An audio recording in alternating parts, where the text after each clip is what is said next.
अस्सलाम वालेकुम। MTH 603 numerical analysis का आज हम करेंगे लेक्चर नंबर 10। आज के लेक्चर में हम पढ़ेंगे गास Jordan elimination method. Previous lecture में हमने गासियन एलिमिनेशन मेथड को स्टडी किया था, जिसमें हमने सिस्टम ऑफ लीनियर इक्वेशंस को सॉल्व किया था। तो इन दोनों में डिफरेंस देखें तो दोनों मेथड में जो गासियन एलिमिनेशन मेथड है उसमें हम पहला स्टेप क्या करते हैं कि पहले अपनी मैट्रिक्स को ऑगमेंटेड मैट्रिक्स की फॉर्म में हम कन्वर्ट करते हैं, फिर हम उसको एचेलॉन की फॉर्म में कन्वर्ट करते हैं, एचेलॉन मैट्रिक्स की फॉर्म में, जिसमें जो डायगोनल होता है उसकी नीचे वाली एंट्रीज को हम सिर्फ जीरो करते हैं, ऊपर वाली को नहीं करते। जबकि आज हम गास जॉर्डन एलिमिनेशन मेथड में पहले तो ऑगमेंटेड मैट्रिक्स के फॉर्म में कन्वर्ट करेंगे, फिर जो हमारा डायगोनल होगा उस डायगोनल की सारी एंट्रीज को हम 1-1 कन्वर्ट करेंगे, ठीक है, यानी कि 1-1 लेके आएंगे, सारी वैल्यूज को हम चेंज करेंगे, और जो नीचे वाली एंट्रीज हैं और ऊपर वाली दोनों को हम जीरो करेंगे, ठीक है। तो उसके बाद फिर लास्ट में हमने x, y और z की वैल्यूज को फाइंड कर लेना है। तो स्टार्ट करते हैं। ये हमारे पास सिस्टम ऑफ लीनियर इक्वेशन है। पहले हमने इसको ऑगमेंटेड मैट्रिक्स की फॉर्म में लिख लिया, और हमने पढ़ा था कि ऑगमेंटेड मैट्रिक्स कैसी फॉर्म है कि जिसमें हम अपने जो कोएफिशिएंट मैट्रिक्स है उसके साथ हम ज्वाइन करते हैं अपने कांस्टेंट वैल्यूज का जो मैट्रिक्स है उसको, या फिर अपने वेक्टर को। अगर हमारे पास एक कॉलम मैट्रिक्स हो जिसमें सिर्फ एक ही कॉलम हो तो उसको हम वेक्टर भी कहते हैं। तो यहाँ पे कोएफिशिएंट मैट्रिक्स को हमने लिख लिया। x की वैल्यू 1 है, फिर 2, फिर यहाँ पे z की वैल्यू 1, फिर यहाँ पे 2, 3 और 4, 2, 3, 4, 4, 3, 2, 4, 3, 2, यहाँ पे आएगा 8, 20 और 60। कन्वर्ट करना है रिड्यूस्ड एचेलॉन की फॉर्म में। सो उसके लिए क्या करेंगे कि सबसे पहले हम ये जो डायगोनल है, इस डायगोनल में पहली एंट्री तो 1 हमारे पास पहले से, अगर ना होती तो हमें इसको 1 पहले लेके आना था। तो अब हम इसकी नीचे वाली जो एंट्रीज हैं, इन दोनों एलिमेंट्स को हम जीरो करेंगे। ये रो 2 में हमने एलिमेंट को चेंज करना है, तो पहले हम रो 2 लिखेंगे, फिर प्लस लिखेंगे, फिर किस रो के नीचे हमने जीरो करना है, ये रो 1 के नीचे। तो यहाँ रो 1 लिखेंगे, किसको हमने जीरो करना है, 2 को करना है। 2 यहाँ पे प्लस है तो यहाँ पे हम ब्रैकेट के अंदर इसको माइनस, इसका साइन चेंज कर देंगे। तो यहाँ पे -2 को R1 से मल्टीप्लाई करेंगे और फिर हम रो 2 को इसके अंदर ऐड करेंगे। तो रो 2 की सारी एंट्रीज को यहाँ पे लिखा 2, 3, 4, 20, 2, 3, 4, 20 -2। रो 1 की सारी एंट्रीज को लिखा 1, 2, 1, 8, 1, 2, 1, 8। 2 को इन सबसे मल्टीप्लाई किया तो 2, 4, 2, 16 आ जाएगा, दोनों को माइनस करेंगे। 2 से निकाला तो यहाँ पे आएगा 0, 3 में से 4 निकाला -1, 4 में से 2 निकाला 2, 20 में से 16 निकाला और यहाँ पे 4। ये हमारे पास रो 2 आ चुके हैं। रो 2 में देखें तो पहली एंट्री को हमने यहाँ पे 0 करना था, 0 हमने कर दिया। अब हम थर्ड रो की जो फर्स्ट एंट्री है इसको हम 0 करेंगे। अब जिसको हमने चेंज करना था ना, उस रो को हम सबसे पहले लिखते हैं। रो 3 को चेंज करना है तो रो 3 यहाँ पे हम लिखेंगे, प्लस उसके बाद किस रो के नीचे हमने 0 करना है, इस ये हमारे पास डायगोनल है तो रो 1 के नीचे हमने इसको 0 करना है, रो 1 लिखेंगे। किसको 0 करना है, 4 को करना है। 4 यहाँ प्लस है तो यहाँ ब्रैकेट के अंदर हम इसको माइनस लिख देंगे। इसी तरह रो 3 की सारी एंट्रीज को लिखा, -4, रो 1 की सारी हमने एंट्रीज को लिखा, फिर 4 को सबसे मल्टीप्लाई कर देना, ये आ जाएगा। फिर इसको माइनस करना, 4 में से 4 निकाला 0, 3 में से 8 निकाला -5, 2 में से 4 निकाल दिया -2, 16 में 32 निकाला -16। रो 3 हमारे पास ये आ चुका है जिसकी हमने पहली एंट्री को 0 कर दी। यहाँ पर आएगा रो 1, 1, 2, 1, 8, वही सेम, और रो 2 क्या आएगा 0, -1, 2, 4, 0, -1, 2, 4। और रो 3 जो हम अभी लेके आए हैं 0, -5, -2 एंड -16। तो यहाँ पे आ जाएगा 0, -5, -2, -16। डायगोनल के जो सारी एलिमेंट्स होते हैं ना वो +1 होते हैं। यहाँ पे ये हमारे पास +1 है, इसको हमने +1 में कन्वर्ट करना है, फिर हम इसको करेंगे। इसको +1 में कन्वर्ट करने के बाद हम इसको 0 करेंगे, ठीक है, ओके। तो इसको हम रो 2 को किससे मल्टीप्लाई करें कि ये जो 1 है ये +1 हो जाए, -1 जो है। अगर हम इसको रो 2 को -1 से मल्टीप्लाई करेंगे तो यहाँ पे लिखेंगे रो 2 की सारी एंट्रीज 0, -1, 2, 4, 0, -1, 2, 4।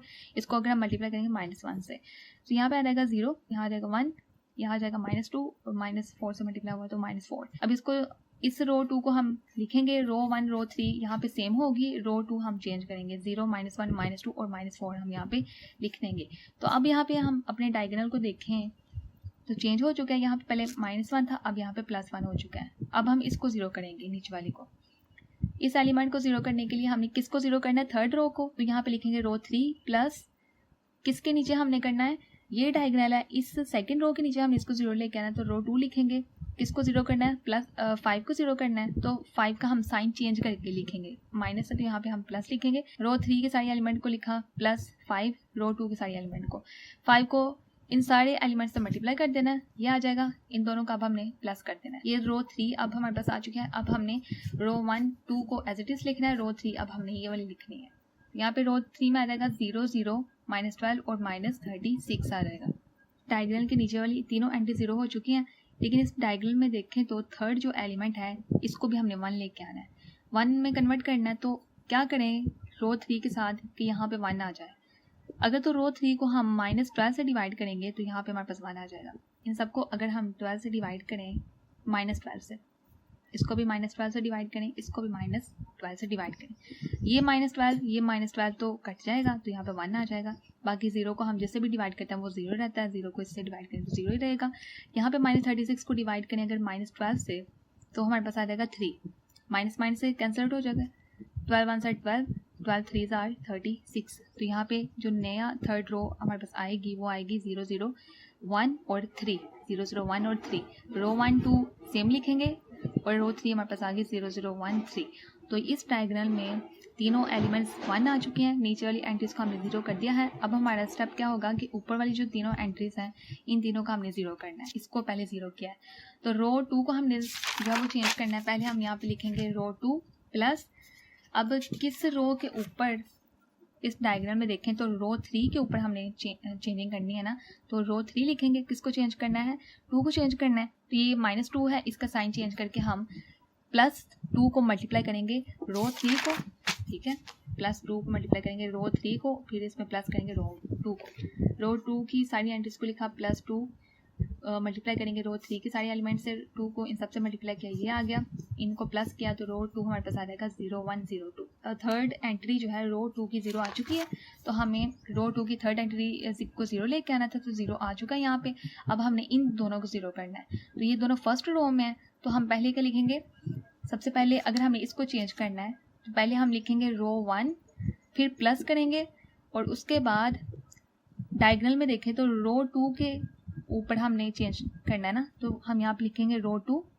किसको चेंज करना है, हमने 2 को चेंज करना है, इसको 0 करना है ना, तो यहाँ पे प्लस है, तो यहाँ पे हम इसका साइन चेंज करके यहाँ पे -2 लिख देंगे। इसी तरह इसको 0 करने के लिए क्या करेंगे, रो 1 को चेंज करना है, तो यहाँ पहले हम लिखेंगे रो 1, फिर प्लस, डायग्राम में देखें तो थर्ड रो के ऊपर हमने चेंजिंग करनी है ना, तो यहाँ पे आ जाएगा थर्ड रो, और किसको हमने 0 करना है, 1 को 0 करना है, 1 यहाँ प्लस है, तो यहाँ पे हम ब्रैकेट के अंदर लिखेंगे -1, ठीक है।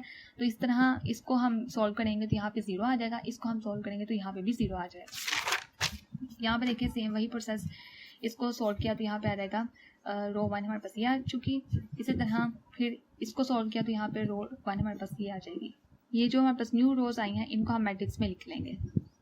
रो 1 हमारे पास क्या है, 1 0 0 1 1 0 0 1, फिर रो 2 हमारी सेम रहेगी 0 1 0 2, फिर रो 3 भी हमारी सेम रहेगी 0 1 1 0।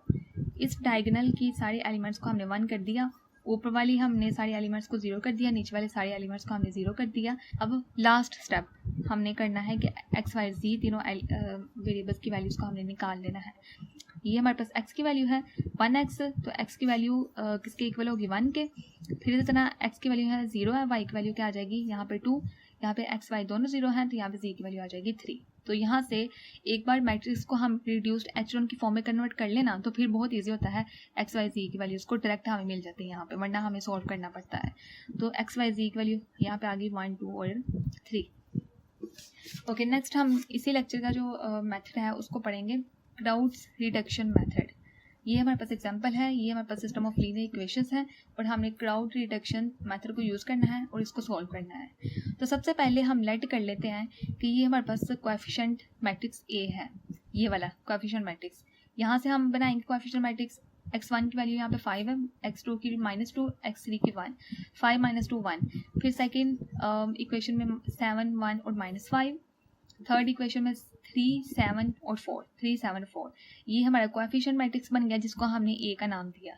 अब यहाँ पे कोएफिशिएंट मैट्रिक्स को राइट साइड में लिख लेना है, बाकी लेफ्ट साइड में हम कौन से मैट्रिक्स लिखेंगे यहाँ पे हमने लेट करना है, ठीक है। लेट करेंगे दो मैट्रिक्स L और U।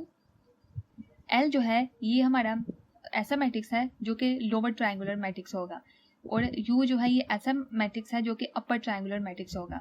लोअर ट्रायंगुलर मैट्रिक्स और अपर ट्रायंगुलर मैट्रिक्स कौन से होते हैं, लोअर ट्रायंगुलर मैट्रिक्स ऐसा होता है जिसमें लोअर साइड में इस तरह ट्रायंगल बन रही होती है, जबकि ऊपर साइड में जो एंट्रीज होती हैं वो 0 होती हैं। इसी तरह अपर ट्रायंगुलर मैट्रिक्स ऐसा मैट्रिक्स की जिसमें अपर ट्रायंगल बन रही होती है, यानी कि डायगोनल मैट्रिक्स के नीचे वाली एंट्री 0 होती हैं, ऊपर वाली नॉन ज़ीरो होती हैं।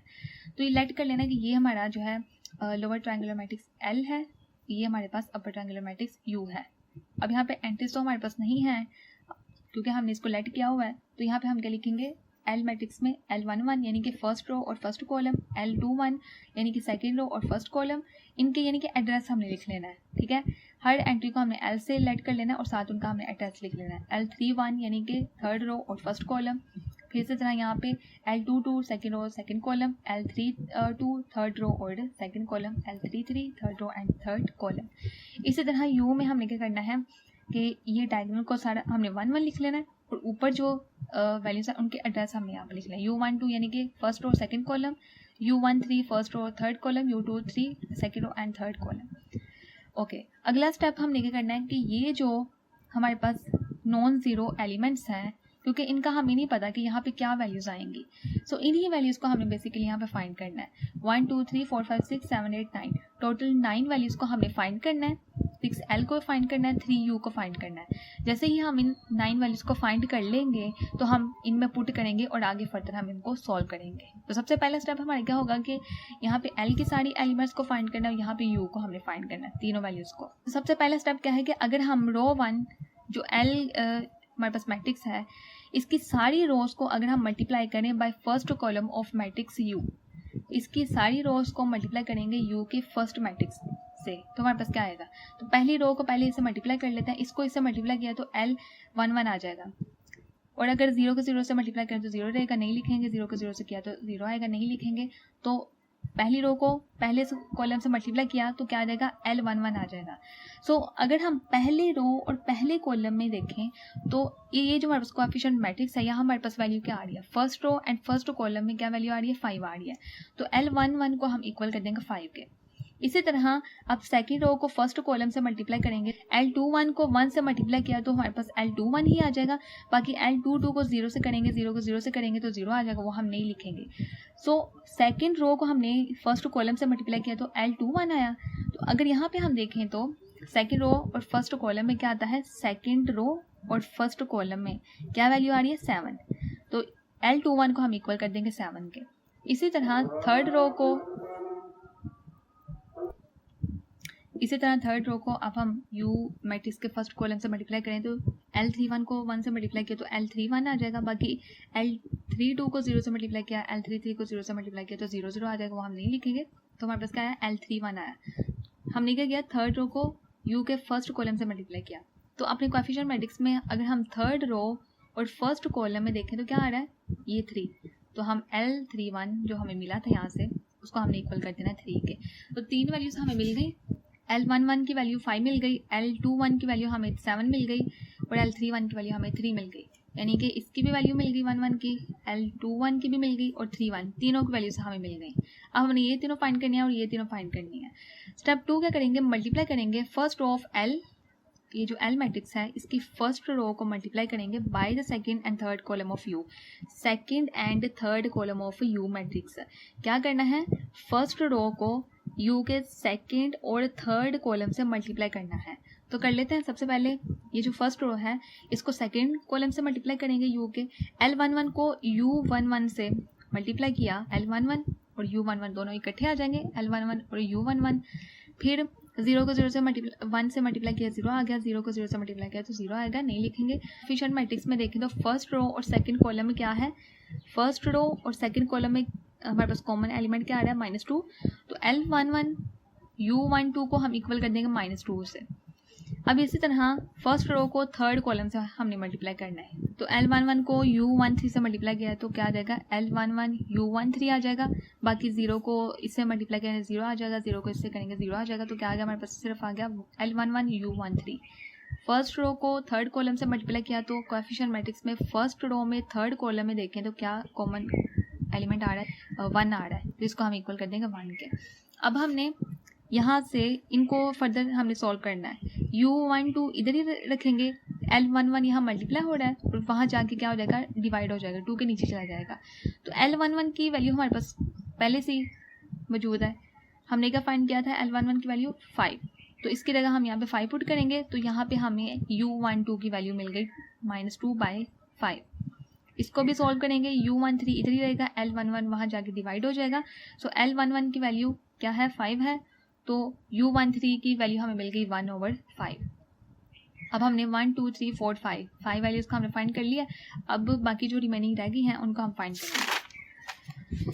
थर्ड स्टेप, हमने मल्टीप्लाई करना है सेकंड और थर्ड रो ऑफ L, जो L मैट्रिक्स है उसकी सेकंड और थर्ड रो को हमने U के सेकंड कॉलम से मल्टीप्लाई करना है। सेकंड और थर्ड रो को हमने U के सेकंड कॉलम से मल्टीप्लाई करना है। सो इसको इससे मल्टीप्लाई करेंगे तो क्या आ जाएगा, L21, और यहाँ पे हम एक साइड में लिख लेते हैं, L21 को U12 से मल्टीप्लाई किया तो क्या आ गया, L21 U12 आ जाएगा। फिर L21 को मल्टीप्लाई करना है 1 से तो प्लस करेंगे और यहाँ पे आ जाएगा L22, फिर 0 को 0 से मल्टीप्लाई किया तो 0 ही आ जाएगा। हमने क्या किया, सेकंड रो को सेकंड कॉलम से मल्टीप्लाई किया। तो कोएफिशिएंट मैट्रिक्स में देखें तो सेकंड रो में सेकंड कॉलम में 1 आ रहा है तो इसको हम इक्वल कर देंगे 1। फिर इसी तरह थर्ड रो को भी हमने सेकंड कॉलम से मल्टीप्लाई करना है। सो L31 को U1 से मल्टीप्लाई किया, यहाँ पे आ जाएगा L31 U12 प्लस L32 को मल्टीप्लाई 1 से करेंगे, यहाँ आ जाएगा L32। थर्ड रो और सेकंड कॉलम में क्या कॉमन एलिमेंट आ रहा है, 7 आ रहा है, इसको इक्वल कर देंगे 7। यही दोनों इक्वेशंस हमने यहाँ पे लिखी हैं। एक हमारे पास यह इक्वेशन आई इक्वल टू 1 और दूसरी हमारे पास इक्वल 7 की आई। इनको सॉल्व करेंगे, L21 इधर ही रखेंगे, यहाँ पे 1 हमारे पास यह आ गया, ये दोनों यहाँ पे प्लस हो रहे हैं, यहाँ पे आगे माइनस हो जाएंगे। फिर यहाँ पे L21 की वैल्यू और U12 की वैल्यू पुट करेंगे। L21 की वैल्यू 7 आई थी, U12 की वैल्यू -2/5 आई थी। ये 7 और ये -2/5 हम यहाँ पुट कर देंगे। 7 L21 की वैल्यू, U12 की वैल्यू -2/5। इनको सॉल्व करेंगे, यहाँ पे आ जाएगा 19/2। L22 की वैल्यू आ चुकी 19/5, ये भी वैल्यू हमारे पास आ गई। अब ये जो हमारे पास अगली इक्वेशन आई थी इसको भी सॉल्व कर लेना है। L31 यही रहेगा, ये दोनों यहाँ चले जाएंगे, माइनस हो जाएंगे। फिर L31 की वैल्यू पुट की, 3 जो पीछे हमने फाइंड किया, U12 की वैल्यू जो हमने पीछे फाइंड किया इसको पुट किया, इनको सॉल्व किया, यहाँ पे L3 की वैल्यू भी हमें मिल गई 41/5। रिमेनिंग हमारे पास सिर्फ 1-2 वैल्यूज रह गई हैं, उनको भी हम फाइंड कर लेते हैं। स्टेप 4 में मल्टीप्लाई करेंगे L मैट्रिक्स की सेकेंड रो को U मैट्रिक्स की थर्ड रो से मल्टीप्लाई करेंगे। सेकेंड रो को थर्ड कॉलम से, इसको इससे मल्टीप्लाई किया तो आ जाएगा L21 U13, फिर प्लस करेंगे, फिर इसको इससे मल्टीप्लाई किया तो आ जाएगा L22 U23, तो 0 के इससे मल्टीप्लाई किया तो 0 आ जाएगा, नहीं लिखेंगे। और जब सेकेंड रो को थर्ड कॉलम से मल्टीप्लाई करें तो यहाँ पे क्या आएगा, सेकेंड रो और थर्ड कॉलम में -5, इसको इक्वल कर देना हमने -5 के इस इक्वेशन। यहाँ पे हमने फाइंड करना है U23। क्या किया, ये इधर प्लस हो रहा है, उधर जाके माइनस हो जाएगा, -5 के साथ यहाँ आ जाएगा -L21 U13। फिर यहाँ पे U23 को इधर ही रहने देंगे, L22 को हम उधर लेके जाएंगे, यहाँ पे मल्टीप्लाई हो रहा है तो यहाँ आके क्या हो जाएगा, डिवाइड हो जाएगा L22। इन तीनों की वैल्यूज हमें गिवन है, हमने फाइंड कर ली है। पुट करेंगे तीनों की वैल्यूज को यहाँ पे जो हमने फाइंड की हुई हैं, फिर इसको सॉल्व करेंगे और यहाँ पे U23 की वैल्यू आ जाएगी -32/19। लास्ट वैल्यू रह गई है L33 की, इसको भी फाइंड कर लेंगे। यहाँ क्या करना है, जो L कॉलम है उसके थर्ड रो को मल्टीप्लाई करना है U कॉलम के थर्ड रो कॉलम से। तो थर्ड रो को थर्ड कॉलम से मल्टीप्लाई करेंगे तो क्या आएगा, L31 U13 आ जाएगा, प्लस L32 U23 आ जाएगा, और यहाँ पे फिर प्लस करेंगे L33 1 से मल्टीप्लाई होगा तो L33 आ जाएगा। थर्ड रो को थर्ड कॉलम से मल्टीप्लाई किया, थर्ड रो को थर्ड कॉलम से मल्टीप्लाई किया तो 4 के इक्वल हम इसको कर देंगे। यहाँ पे आ जाएगा ये इक्वेशन, इसको हमने 4 के इक्वल कर दी। यहाँ पे हमने पीछे जितनी भी वैल्यूज फाइंड की हैं उन सारी वैल्यूज को पुट कर लेना है और L33 की वैल्यू आ जाएगी 327/19। यहाँ पे L मैट्रिक्स में सारी वैल्यूज को पुट कर लिया फाइंड करके, और U मैट्रिक्स में हमने जो वैल्यूज U की फाइंड करनी थी वो भी फाइंड करके हमने पुट कर लिया। और ये साथ हमारा जो है वो वेरिएबल का मैट्रिक्स होगा, क्योंकि यहाँ पे देखिए तो कौन कौन सा वेरिएबल है, x1 x2 और x3, यही वेरिएबल्स है ना, तो साथ हम वेरिएबल मैट्रिक्स इस तरह लिखेंगे। और यहाँ पे राइट साइड में हम लिखेंगे जो कांस्टेंट वैल्यूज हैं, ये वाली 4, 8 और 10, यहाँ पे हम इनको लिख देंगे। ये हमारा L मैट्रिक्स है, ठीक है। ये हमारा यू मैट्रिक्स है, ये हमारा एक्स मैट्रिक्स है, इसको हमने एक्स का नाम दे दिया, और ये जो हमारा मैट्रिक्स है इसको हमने बी का नाम दे दिया। ये हमारा वेक्टर है। वेक्टर को हम स्क्वायर ब्रैकेट के अंदर नहीं लिखते, जैसे हमने इन वेक्टर्स को यहाँ पे लिखा हुआ ना, तो वेक्टर को हम राउंड ब्रैकेट से शो करते हैं। वेक्टर में हमारे पास सिर्फ एक सिंगल कॉलम होता है, एक कॉलम मैट्रिक्स को हम वेक्टर कहते हैं, ठीक है, जो हमारे यहाँ पे राइट साइड में होता है। तो बी जो है ये हमारे यहाँ पे वेक्टर है। ओके, अगला स्टेप हमने यहाँ पे सपोज करना है कि एक नया जी का, यहाँ पे हमने जी वेरिएबल का मैट्रिक्स यहाँ पे लिख लेना है, ठीक है, Z1 Z2 Z3, और ये इस L ये जो हमारा L मैट्रिक्स है इसको हमने इस Z मैट्रिक्स से मल्टीप्लाई करना है और इक्वल करना है हमने इसको B वेक्टर से, यहाँ भी इस तरह से। तो इनको हम मल्टीप्लाई करेंगे और Z1 Z2 और Z3 की वैल्यू निकालेंगे। फिर हम लास्ट में X1 और X2 और X3 की वैल्यू निकालेंगे हम। अब यहाँ पे 5 को इससे मल्टीप्लाई किया तो यहाँ पर आ जाएगा 5Z1, बाकी 0 0 0 ही रहेगा, तो ये इक्वल होगा 4 के, ठीक है। 5Z1 इक्वल होगा 4 के, Z1 की वैल्यू आ जाएगी 4/5, 5 यहाँ चला जाएगा, नीचे आ जाएगा 5, 4/5 आ जाएगी Z1 की वैल्यू। तो ये रो 2 को इससे मल्टीप्लाई करेंगे तो 7Z1 प्लस 19/5 Z2, और यहाँ पे ये 0 ही रहेगा जब इसको इससे मल्टीप्लाई किया, तो ये इक्वल आ जाएगा 8 के, ये आ गया। यहाँ पे Z1 की वैल्यू पुट की 4/5, तो इसको सॉल्व किया तो Z2 की वैल्यू आ जाएगी यहाँ पे 12/19। फिर इस तरह थर्ड रो को इससे मल्टीप्लाई करेंगे Z मैट्रिक्स से, 3Z1 आ जाएगा प्लस 41/5 Z2 यहाँ आ जाएगा, प्लस 327/19 Z3 आ जाएगा। फिर इसको इक्वल करेंगे 10 से, ठीक है। Z2 और Z1 की जो वैल्यूज हमने फाइंड की हैं, यहाँ हम Z1 की वैल्यू पुट करेंगे, Z2 की वैल्यू पुट करेंगे, और Z3 की वैल्यू हमें यहाँ पे मिल जाएगी 46/327। Z1 Z2 Z3 की वैल्यू फाइंड कर ली। अब अगला स्टेप, अब जैसे हमने पीछे L को Z से मल्टीप्लाई करके Z1 Z2 Z3 की वैल्यूज को फाइंड किया था, ऐसे ही अब हमने U मैट्रिक्स को X मैट्रिक्स से मल्टीप्लाई करना है और इसको इक्वल करना है Z मैट्रिक्स के। Z जो पीछे हमारे पास वैल्यूज आई है ना, Z यानी कि ये जो हमने यहाँ पे लेट किया था, ये जो मैट्रिक्स Z1 Z2 Z3, यहाँ पे अब हमने उनकी वैल्यूज को पुट कर लिया। Z1 की वैल्यू यहाँ पे 4/5 पुट करेंगे, Z2 की वैल्यू 12/19 पुट करेंगे यहाँ पे, फिर Z3 की वैल्यू 46/327 पुट करेंगे।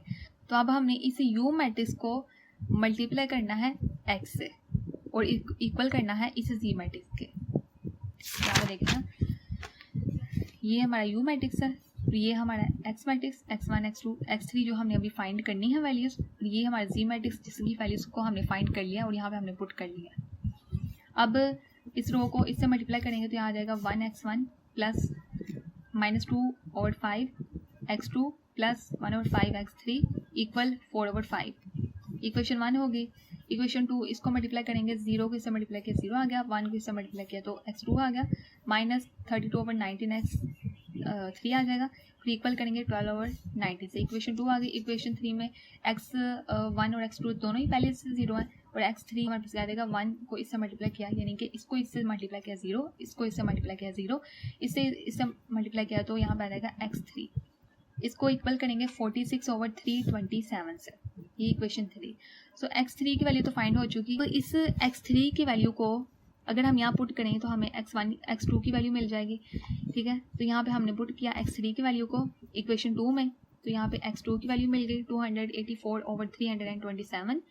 फिर इसी तरह x3 की वैल्यू भी हमारे पास है, x2 की वैल्यू भी है, तो 3 की वैल्यू भी पुट की, 2 की वैल्यू भी पुट की, और x1 की वैल्यू हमें यहाँ पे मिल जाएगी 366/327। सो आज के लेक्चर में हमने 2 मेथड्स को पढ़ा है। एक हमने पहला पढ़ा था Gauss Jordan elimination method, second हमने क्राउड्स रिडक्शन मेथड पढ़ा है। तो यहीं तक था आज हमारा लेक्चर। For more video subscribe to my channel. Thank you so much. अल्लाह हाफिज़।